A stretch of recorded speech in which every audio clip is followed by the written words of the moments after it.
our second presentation is from our HUD representative, or the HUD representative of many agencies in our community, Taylor Kiley. And Taylor has been a tremendous asset to us and a great help to us. And one of the things that we want to start doing on an annual basis is offering more training about what the HCoC, the Continuum of Care, is and what it could be.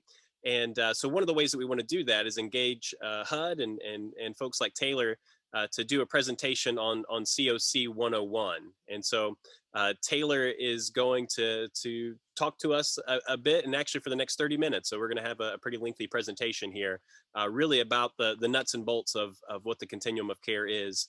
And that will help us as a group continue to further this work that we're doing together. So Taylor, let me know if you have any problems sharing your screen, but you should be good to go to do that. That sounds good. Yeah, thank you so much. Thank you all for having me here. I really appreciate it. I know a lot of you, and it's nice to see your faces. I'm going to go ahead and try and share my screen right now. I haven't used Zoom in a while, so give me 1 second. Let's just make sure I get this right. Can you guys see that PowerPoint? Yes.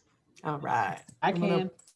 I'm going to put it in slide mode here. Let's see. Presentation. Well, you're probably only going to see this screen. That's not going to work. Does it look like a real presentation on your end, or does it look like a presentation mode?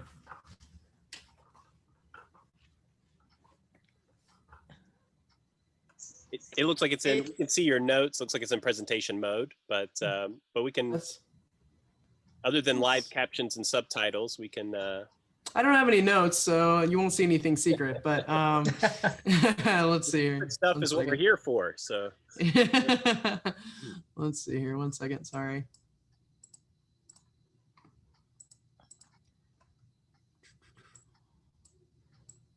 I'm gonna share this.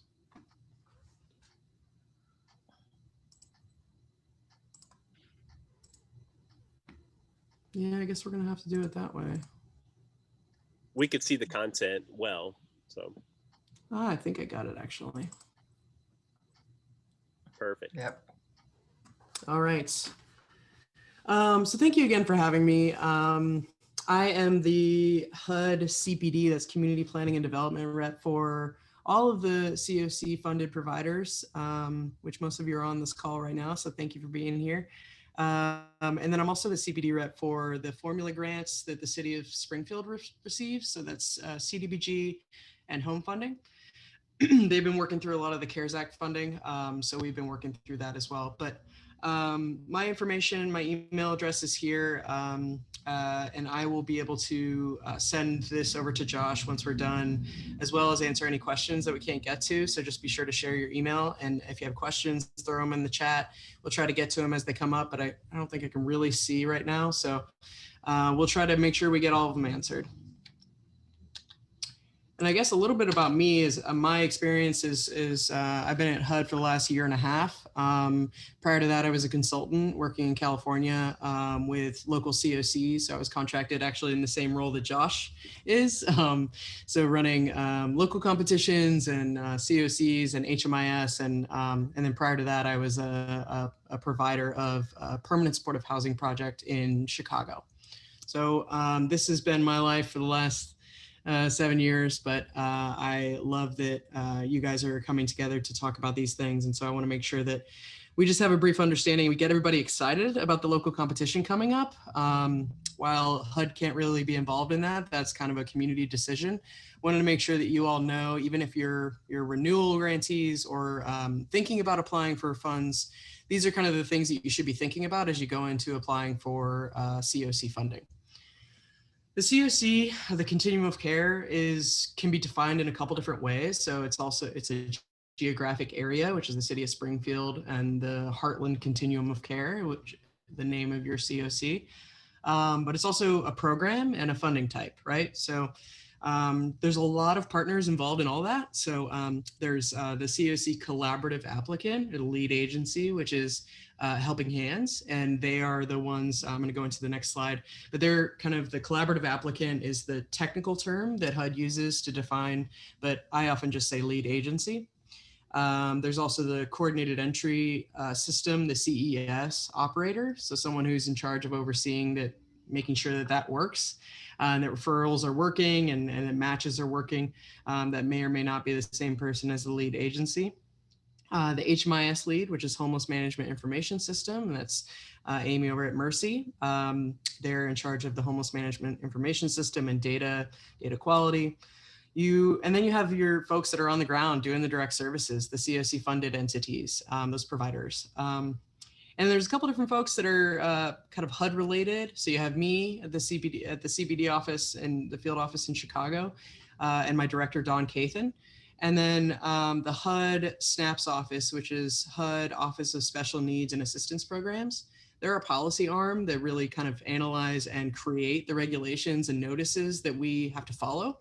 And then you have your HUD funded technical assistance contact, which is Jen Elder. So if you haven't connected with her, connect with Josh. She's there to help you guys. And we oftentimes do meetings together to provide technical assistance. So just a little bit about the collaborative applicant. If you're not familiar, it's kind of that lead agency that's bringing it all together for everyone.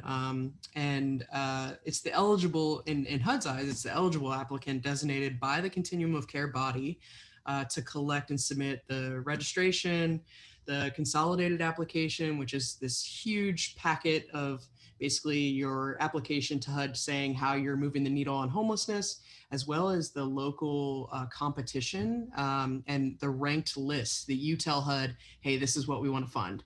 That's kind of all the consolidated application. They're responsible for submitting that.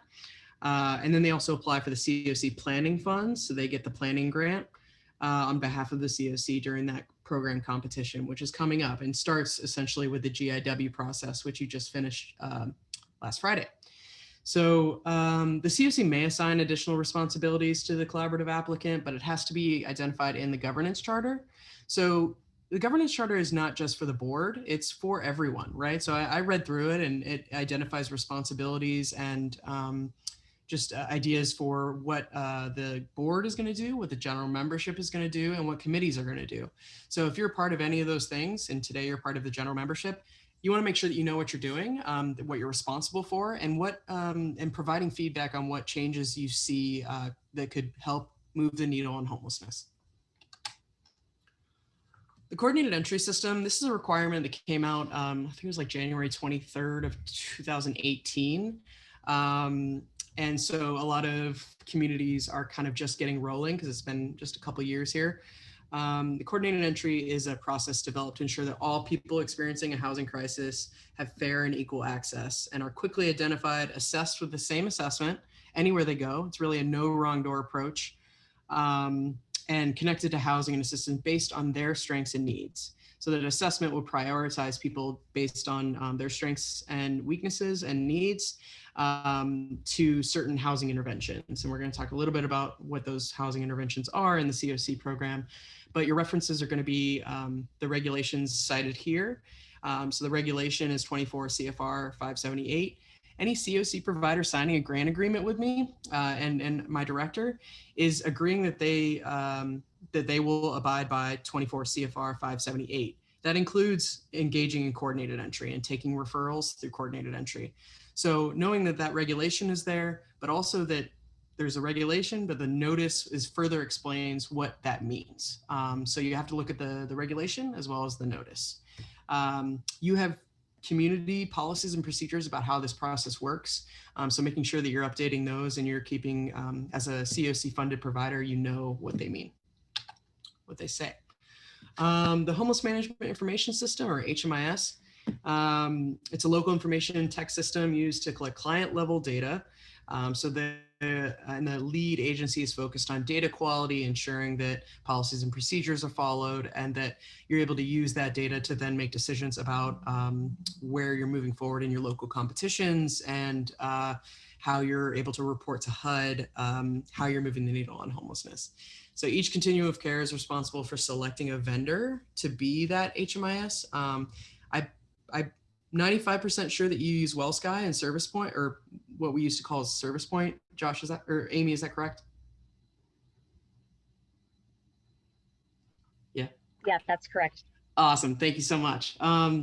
So that's, I love that because that's the one I used to use. So, so that's easier for me, but you guys have an excellent HMIS lead that's kind of on top of that all the time, working on data quality. And then you have those policies and procedures, which I think are eventually going to get updated to the COC website.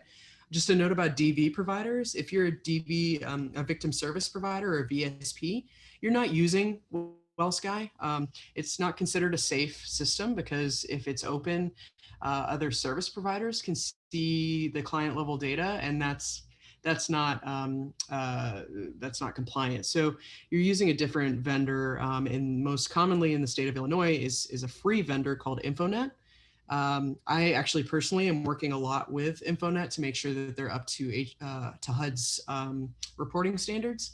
They have let me know that they are working on that pretty intensely over the next couple months. So I've connected them with headquarters to make sure that they're up to date. So as you're working through getting reports and all those things, just know that HUD is working with them to make sure that they're up to date. Let's dig into the kind of the nuts and bolts. I want to talk about things that maybe as you're going to renewal grants, you're thinking about, but then also if you're thinking about applying for new grants, things to be aware of. This thing blew my mind when I first saw this. The secret language of grant numbers. It's not top secret. It's really important for when I was a provider to know what language HUD was speaking to me with. So for us, we use the grant number. I know you guys have project names, but actually I oversee about 60 COC grants, and a lot of you have the same project names. So I try to make the connection just so we can speak the same language, and I think that's important. That's important to me. But majority of the time, we're going to use the grant number. So here's kind of outlined what that means. The project identification number, the first 4 digits after the IL, the state, is probably the most important because that's basically which project it is. So that's kind of the project title for us. So we'll oftentimes say IL 0565 when we're referring to a project. There's some other stuff there, but also the other important 4 digits are the last 4 digits, and that's the year of funding. So in this example, it was FY20 grant, and it was renewed 12 times. So sometimes I'll ask you, when was it originally funded? And you're kind of like, well, I joined this agency 3 years ago. I actually don't know when they first applied. You just take 20 minus 12. So it was funded in 2008 originally under the 2008 COC NOFA. So sometimes we're going to be looking at original funding year to determine what eligibility your project is required to follow. Policies and procedures. Everything that I'm going to talk about in the next few slides need to be a policy and procedure. A lot of the time I've seen in my monitorings is people using great forms that are directly from HUD Exchange and HUD, and they include a lot of information, everything that fits the requirements, but they don't have any policies and procedures explaining how they do that. We need to ensure with policies and procedures that they say who, what, where, and when. So you can't just tell me this is what we do. You have to write it down. It has to be in a policy and procedure handbook for the agency itself. So if you're a COC funded agency, anything that we talk about today, you don't have written down into a couple sentences as a policy and procedure, write it down. As you're doing it, just write it down. And then you can clean it up later, but just make sure you have it written down. For rapid rehousing and sometimes for other components, there are written standards that the COC can establish. So you'd want to look to those, and we'll talk a little bit more about them when we get to rapid rehousing. One thing about this slide, I just want to make sure that you all know, these are the things that you want to have favorited. If you're a COC funded provider or you're looking to apply for COC funds, these are the things you want. The McKinney-Vento Homeless Assistance Act started in 2009. That really changed everything for the COC program. And so if you're funded before that, there's a lot more information to talk about, and we could talk about that on an individual basis, but something that you need to know is out there. The interim rule, or 24 CFR Part 578, it's the same thing. Sometimes people say interim rule, sometimes they say Part 578. Just know it's the same thing, and the link's right there. if you're running a PSH program, defining the chronically homeless final rule, that came out in 2015. That was a huge change and prioritized chronic homelessness for PSH going forward. So prior to that, PSH could serve just literally homeless and didn't have to document chronic homelessness. But after that, no matter what, they have to. It's actually not even an option on eSnaps. You have to select one or the other. So something to note. And then some more explanation in a notice about why they prioritized chronic homelessness. And then the NOFA of your origin when you initially applied, as well as when you're applying for renewal, to know what HUD's priorities are going to be. So this one, I wanted to put this on here because for me, it was really hard. It took me a couple years to realize why PH was a thing.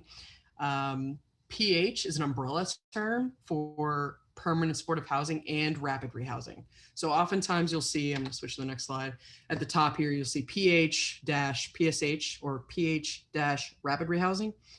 PH is not a thing on its own. It has to be accompanied with PSH or rapid rehousing. It's an umbrella term to identify if it's a permanent housing project. And I'll talk about why each one is permanent housing. But some stipulations for anything that's under that umbrella of permanent housing is that the tenant must be on an initial lease for a term of at least 1 year. And then the subsequent lease it must be renewable for terms that are minimum of 1 month long at least and terminable only for cause. So as you're going through leases and you're working with landlords on their own leases, you want to make sure that those things are documented throughout so you can meet the requirements of the program. So under that umbrella, we have PSH and we have rapid rehousing RRH. So PSH is long-term housing assistance with no designated length of stay. It's really kind of indefinite. And this is because of and it's effective because of coordinated entry in the way that we can prioritize folks that may not ever really increase their income. They're the ones that are going to PSH. Because it's indefinite. Eventually, maybe once they stabilize or able to get access to resources that they may have needed when they were experiencing homelessness, they've stabilized and they no longer need the intensive services that the HCoC funding kind of requires and implies.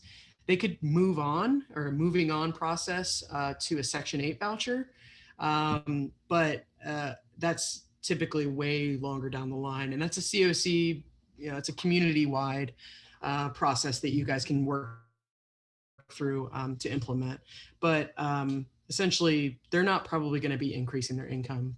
They are on disability because chronic homelessness, the definition of that includes a disability. So they're more than likely either receiving no income or in the works of getting SSI or SSDI. So these folks are going to be prioritized for that intervention. Rapid rehousing, it has a time length, but it's considered permanent housing because you're working to the main goal of the program is that you're working with someone to find a unit that they could afford after they are able to increase their income over a certain period of time. So it's permanent in the sense that they found a permanent place, but it's different in the sense that they will be able to afford it on their own without housing assistance. So it does have it's up to 24 months by regulation, but the HCoC can establish their own priorities for how they want to run rapid rehousing assistance. So it could be shorter than that, but that's a community decision. 24 months is the regulation. The supportive services, because you're working to increase income and pretty quick. I mean, 24 months goes by really fast. It is a requirement that case managers meet with the clients at least once a month. And these projects are prioritized to serve people experiencing homelessness, but not necessarily chronically homeless, because chronically homeless should be focused on an intervention that's going to be best suited to them and their needs. So ensuring that you know what you told HUD you were going to do. And if you said, you have a rapid rehousing program, but you're going to serve chronically homeless, you have to serve the chronically homeless because you told HUD you were going to do that. However, in an ideal rapid rehousing situation, chronically homeless, someone who's experiencing chronic homelessness, may not do best in an intervention that it's time limited. So just thinking about that as a community in your coordinated entry assessment is going to be key to putting this all together.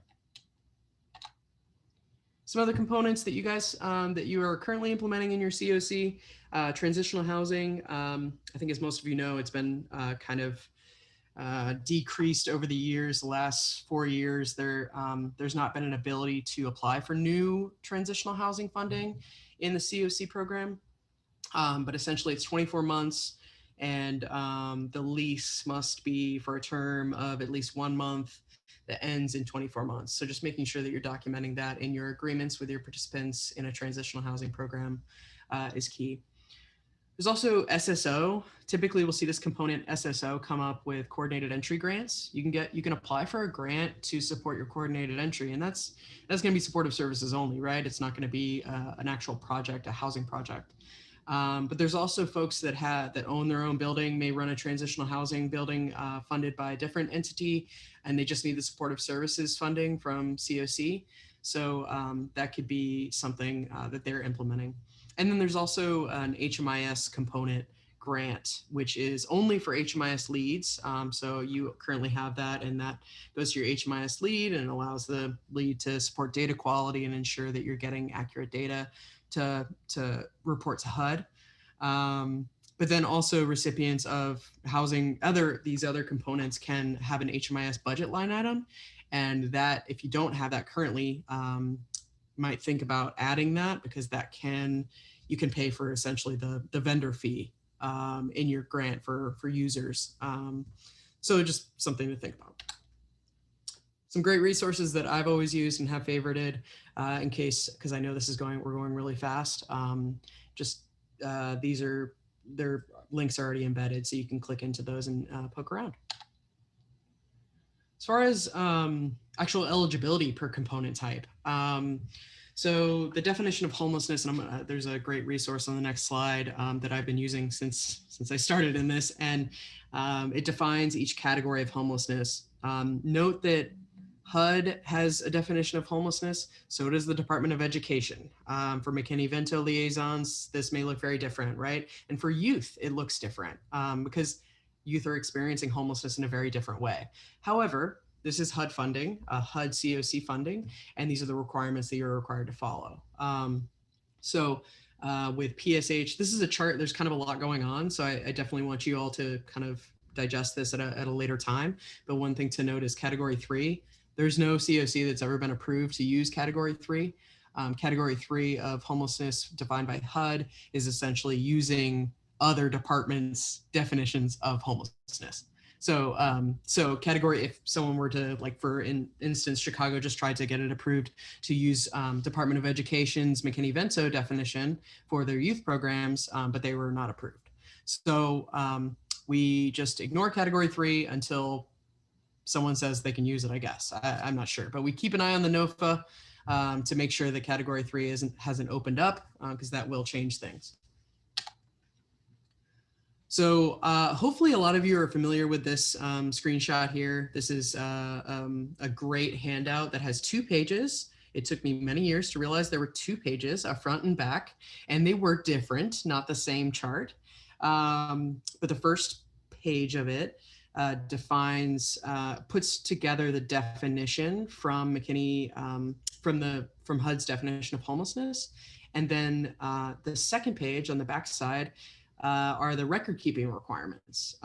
So I'll let you guys take a look at that, but the link's right there, and I'll just kind of point out. So if you see here, it's very small, but the first one, this is homeless definition at the top, and on the left it says criteria for defining homelessness. On the back page, it says record keeping requirements. So it breaks it out by defining it, and then on the back side, it tells you how to document it based on the requirements that HUD have set up in the regulations and notices. So this thing should always be, I mean, I used to hang it up in front of my desk. But recipients have to have written policies and procedures that talk about how they're going to go about documenting these things. So again, back to that policies and procedures. If you're going about trying to call a third-party documentation, write it down. Why are you doing third-party? It's because HUD requires a preferred order of preference by regulation. That's the #1 finding I've seen, is people don't realize that HUD has a preferred order. You have to go to third-party first. Then you can go to your intake worker observation, then you can go to certif. But the regs stipulate that you have to show your due diligence in documenting third-party and trying to get third-party. How do you do that? Pull up a blank Word document. write down, hey, I called this shelter at this day, tried to get a third-party letter. I went to HMIS, I tried to find some previous entries into HMIS to get that, didn't get anything, and so on. And then put that in the case file. That's how you're going to show your due diligence that you met that requirement. Just write, in order of preference, write this into your policies and procedures so that HUD knows that you're following it. Some other tips and tricks down there for getting documentation. You can peruse that at a later time. Chronic homelessness. I think there's quite a few of you that have moved, and I think there might even be some rapid rehousing projects, I'm not sure, but that are serving chronic homelessness. If you're operating a permanent supportive housing project, you are serving 100% chronic homelessness, or you're serving what they call a dedicated plus chronic homelessness population. I'm going to talk about both, but let's start with the rule, in that the definition of chronic homelessness is someone who's experiencing homelessness that also has a disability. So live in a place not meant for habitation, safe haven, or emergency shelter. That's category 1 of homelessness. Has been homeless continuously for at least 12 months or on at least 4 separate occasions in the last 3 years, where the combined occasions must total at least 12 months. So they made it real complicated for y'all. So I oftentimes use the forms that are on HUD Exchange to document, because there are month by month checklists where you can go, okay, well, were you homeless this month, or were you, and so on. So both of those criteria need to be met in order to meet the definition of chronic homelessness. So ensuring that you're documenting that appropriately, and I have a lot of forms and tools linked to in the next couple slides that you can use, but ensuring that this is in your policies and procedures is important as well. So documenting that chronicity, like I mentioned, there's a lot of tools, and again, the third party and the order of preference still apply. So you're making sure that you're showing due diligence. Got some tips and tricks that you can kind of go through at a later time, but I wanted to make sure you had that. I want to quickly go through the dedicated plus thing, because this came out in the last couple of years. And your eSNAPS application, as you're going through, whether it's a new project or a renewal, and it's a permanent supportive housing project, eSNAPS is going to force you to answer the question, are you serving 100% chronic homelessness or dedicated plus? And in that case, this definition is actually just printed on that page, so you know what you're looking at. However, there's not much of a difference.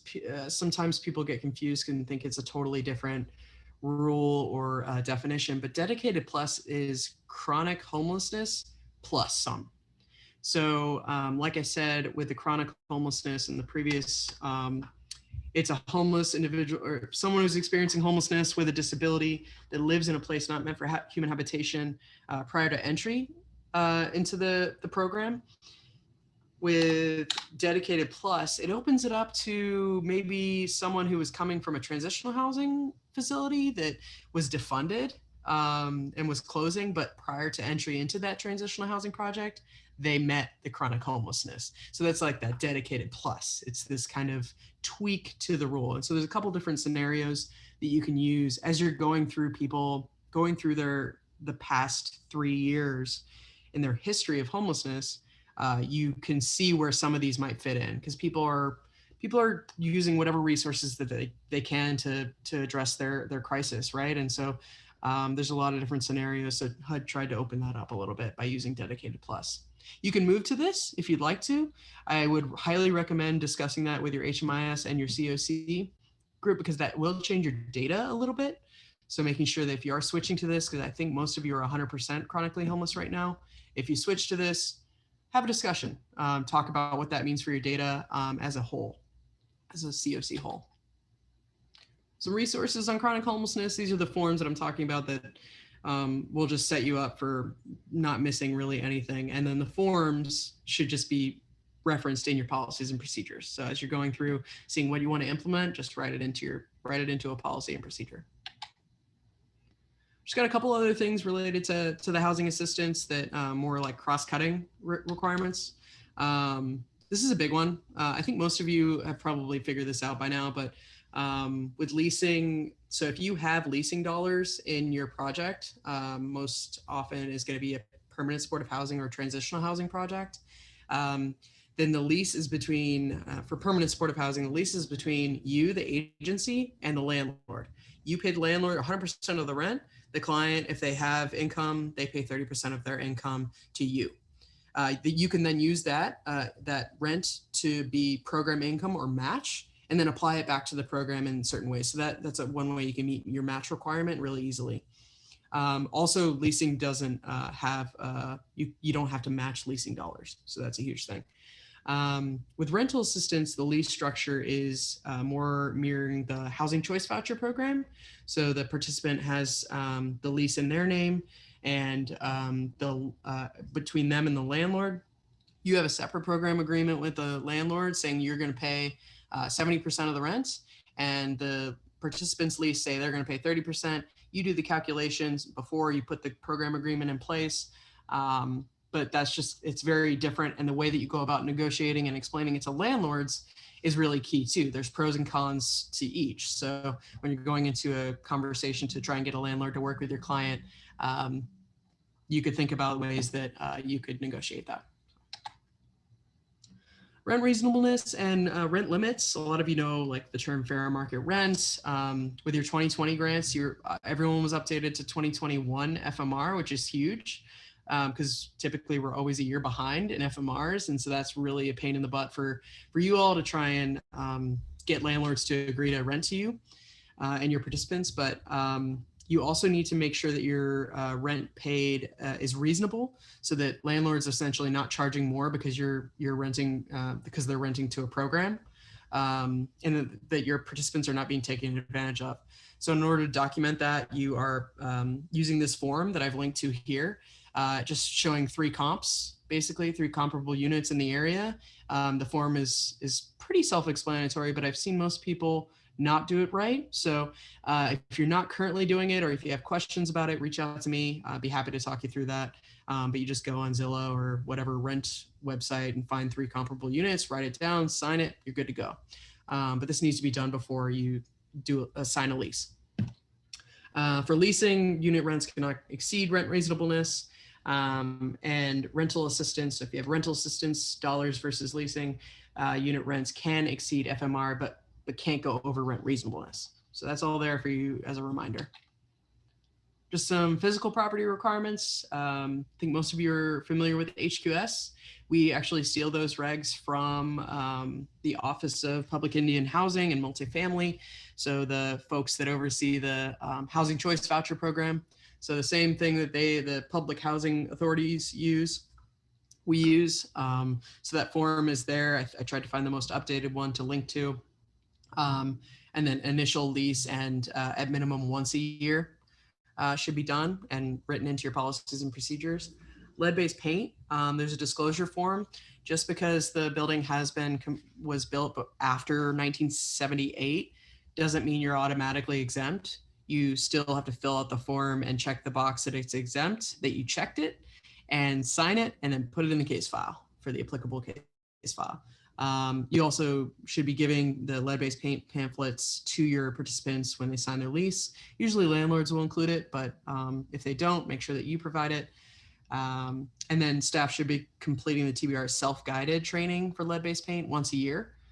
Put that as a sentence in your policies and procedures. It's very easy. It takes about 10 minutes. It's online, and I've given you the link there. And then environmental review. A lot of you are exempt, and actually HUD is moving towards completing those for you, which is really nice. So I'm sending those with you this year for your grant agreements. You still have to have policies and procedures to ensure that if HUD doesn't do it, you're still checking to make sure that environmental reviews are completed and up to date. So some more information about what those different environmental reviews are there in that flow chart. It's pretty easy to read. This is a big one, financial. We could do a whole day on financial requirements, but the big thing is making sure that you all know that these are cross-cutting requirements. There's some financial tidbits in the 578 that we talked about for the COC regulations, but the cross-cutting regulations are 2 CFR 200. So, so you have to know both, and you have to be following both. One big finding we found for most grantees is the reference to OMB circular. That's old school. We switched over to 2 CFR 200 in 2015. And so I provided the notice about the transition and how to implement that from CPD, and it references a lot of the formula side grants, but it also applies to you. So when you sign your grant agreement, you're agreeing to follow 2 CFR 200. So your financial policies and procedures, which are usually separate and should be separate from your program, make sure that those references are there. The one requirement that you should probably just remember, it's easy to remember and put in your calendar, draw at least once a quarter. If you don't draw at least once a quarter, it's a finding, and I don't want to write that up. So just put it in your calendar to draw at least once a quarter. I don't think that's actually an issue for any of you, so I appreciate that. Some other requirements that we don't have time to get to today, but there's the conflict of interest. There's conflict of interest stipulations in the regulations. So I've put a link in there, but I think most of it's actually covered in your governance charter. Same thing applies to your agencies. You should have that in your handbooks, and we will ask for those, not just your program policy. We'll ask for your agency handbook and these things that to make sure. And then the equal access rule that was updated in April of this year, as most of you probably saw. So you are required to follow that, as well as VAWA, which is Violence Against Women Act. So there's some more information there. And I know I rushed through this, but I am absolutely available at any time to talk through any of this with you all. There's so much more to cover, but I just really appreciate you all hearing me and letting me talk at you for a little bit. And I'll pull up the chat to see if there's any questions. Thanks, Josh. No problem. Taylor, I've been monitoring the chats. I think the biggest thing for everyone to know, we've recorded this presentation. We're going to be sending out both the video and the slide deck. And the slide deck has all the links that Taylor showed us are all clickable. So it's a very easy way to do a deeper dive into all the content. So we're really grateful for this presentation, Taylor, and really, for us as we think about this, it's just the start of a conversation. We hope to keep digging into a lot of these different things more and more. So one thing I would recommend to everybody, as you review the slide deck, and as you as you perhaps watch the presentation again a time or two or three, which is what I'll do. If you have any questions, please do send those on, because as we think about what training will look like down the road, your questions will help us determine, maybe we need to do, we need to have Taylor back to talk 30 minutes about a specific slide. And as Taylor said, there's plenty to go deeper into, so that your questions will be really helpful to us to determine how to sketch out future trainings. So Taylor, incredibly grateful for your time, grateful for your work. So thanks for being with us today. Thank you guys. Thanks for all that you do for the community. I mean, I'm just amazed and so thankful and grateful to work with you guys. I'm looking forward to getting to know you all more as well. So thank you for having me. Awesome. Thanks, Taylor.